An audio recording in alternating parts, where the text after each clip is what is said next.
let's look at a way for a mage to be able to summon elementals into the game. So in Dragonbane, there are varying power levels of elementals like Gnome and Salamander that a mage can summon. So how do we do that in the Dragonbane system? What modules can we use to add a little bit of visual flair to that and help automate the process? To do this, we're going to use a combination of 3 modules and a macro script. The first module you're going to want to grab is called Foundry Summons, and I'm using version 2.4 here, and that'll automatically install a secondary dependency module called Transient Compendium Actor Library, currently version 1.0.2. Once both of those are installed, you're also going to want to grab automated animations and grab the macro script, which I'll post a link to. So there's not much to configure for Foundry Summons or the Actor Library, but let's go ahead and take a look at those game settings.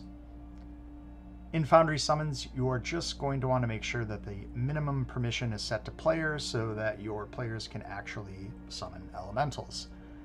Down under the Transient Library, the only real option there is to show this hidden folder.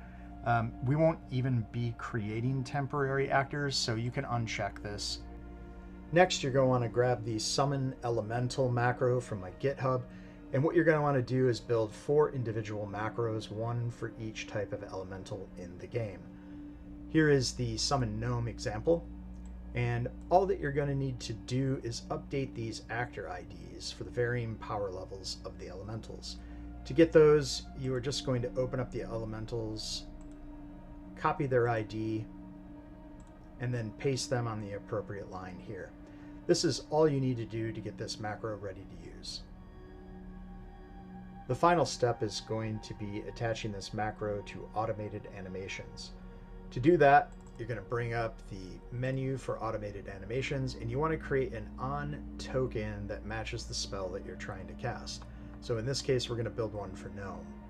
First thing you want to do is add a macro, and you're going to want to set it to play concurrent with the animation, and then you're going to choose the macro that we just created. You're also going to want to come down to primary animation, and you're going to want to add some animation and most likely some sound, and configure a few options. I would recommend setting the elevation to 0 so this animation plays under the casting token, and you're going to want to play with the radius here to make sure that the visual clue that the player is getting kind of shows the range in which the elemental can be summoned. This will depend upon the animation that you choose, so you have to play with it a little bit to get just right. It's worth noting that this macro is not going to restrict or confine where this elemental can be placed, so the visual animation clue is nice just to kind of know where you can place this elemental. It's also sometimes helpful to just set this to play on source, since the caster is the center of this spell. So what does this look like when it's all put together? Let's have this mage go ahead and cast Gnome, and we will set it at power level 2 so you can see that it does summon the appropriate elemental, and this only happens if the spell is successfully cast. So we're going to go ahead and roll it, and we should see an animation, we should hear a sound, and we should then have a placeable token that is appropriate to the power level that we just cast. So this fire is giving me an idea of where I can place that elemental, which is in 4 meters of the caster, and then I can just move it around and place it appropriately. Taking a quick look at this elemental, you can see it is indeed a power level 2 gnome, which matches the power level we chose when we cast the spell. And that's it. This basic macro setup should work for all 4 elemental types in the game. In fact, let's go ahead and summon a couple of more. You'll notice that I have changed the animation and the sound type to make it more appropriate for the elemental. But it's still giving me that clue as to where I can place it.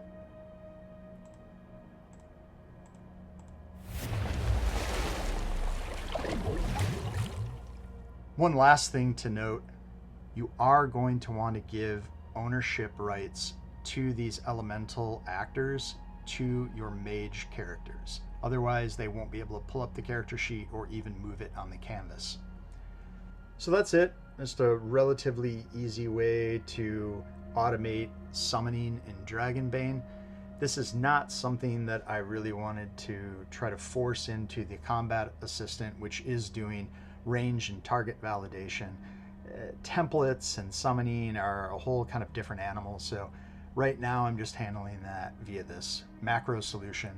I do use automated animations quite heavily for melee and ranged attacks as well as spell effects, so it was kind of a natural fit for how I regularly run my games. So if you try this out and you like it, please let me know.